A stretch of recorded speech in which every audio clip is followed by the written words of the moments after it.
Hello and welcome to Minerals, Rocks, and Fossil Talks. I'm your paleo teacher, Jen, and it's time for Fossil Friday.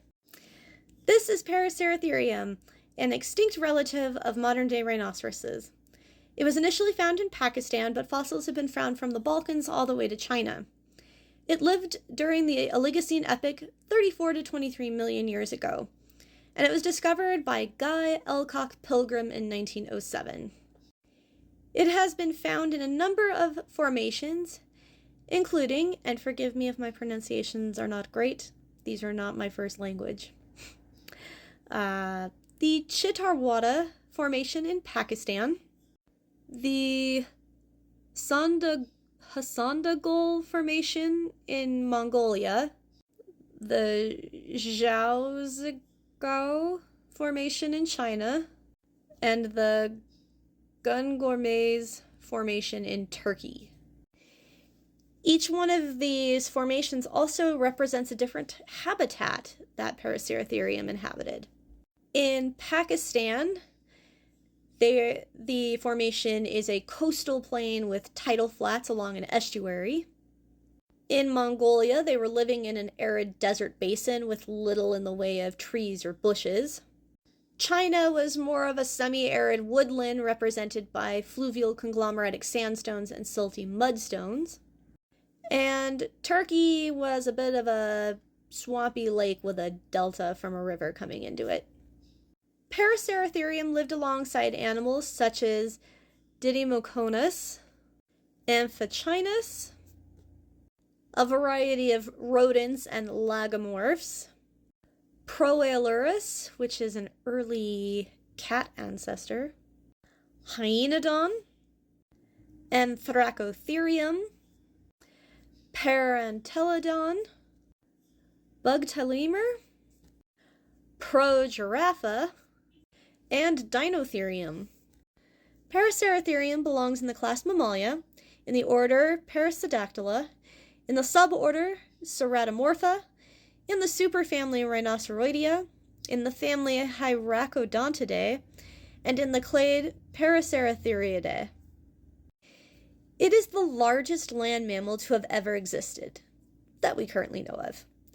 It is estimated to have been 24.3 feet, or 7.4 meters long, have a shoulder height of about 17.2 feet, or about 5.25 meters, and a weight of 33,000 to 44,000 pounds, or 15 to 20 tons. To kind of put that into perspective, the head height of an adult giraffe is between 15 and 20 feet. The skull is 4.3 feet or 1.3 meters long, and it lacked the roughened area of other rhinos where their horns would attach. So Paraceratherium did not have horns.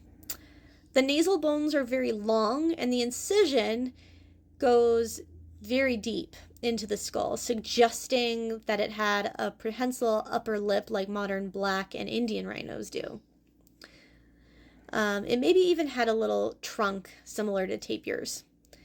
It has attachments for strong neck muscles to allow its head to do a sweeping motion while it was foraging. Unlike most primitive rhinoceratoids, the front teeth of Paraceratherium were reduced to a single pair of incisors in either jaw, which were large and conical and have been described as tusks. The upper incisors pointed downwards, and the lower ones were shorter and pointed forward. The canines were completely lost, and the incisors were separated from the cheek teeth by a diastema, or a gap, which you can see right here. So incisors, diastema, molars. The atlas and axis vertebrae of the neck were wider than in most modern rhinoceroses, with space for strong ligaments and muscles that would be needed to hold up its very big head. The rest of the vertebrae were also very wide, and they had large zygapophyses with a lot of room for muscles, tendons, ligaments, and nerves to support the head, neck, and spine. The neural spines were long and formed a long hump along the back where the neck muscles and the nuchal ligaments for holding up the head were attached. And if it hasn't been given away, it had a really big head. needed these big old muscles to hold it up. The limbs were large and robust to support the animal's immense weight, similar to elephants and sauropods. But unlike elephants and sauropods, which tend to lengthen their upper limb bones while shortening and fusing and compressing the lower limb, hand and foot bones, Paraceratherium had short upper limb bones and long hand and foot bones. Who knows why? Due to its enormous size, it's likely that Paraceratherium wallowed in mud, much like modern megafauna of Africa do today, and they might have even foraged at night when it was cooler, like a lot of the megafauna do today. It wouldn't have been very difficult for it to have traveled great distances either, and it may have been migratory, which seems to be supported by the incredible range in which fossils have been recovered. It is unknown whether they traveled in herds like modern elephants or were solitary like modern rhinoceros. Paraceratherium had simple low-crowned teeth, which indicate that it was a browser with a diet consisting of relatively soft leaves and shrubs. Like its relatives, it would have been a hindgut fermenter. This means that it would get very little nutrition from its food, and it would have to eat enormous amounts to survive. Which seems counterproductive to me. You'd think you'd want to be more efficient, but hey. Horses are still a thing, so alright.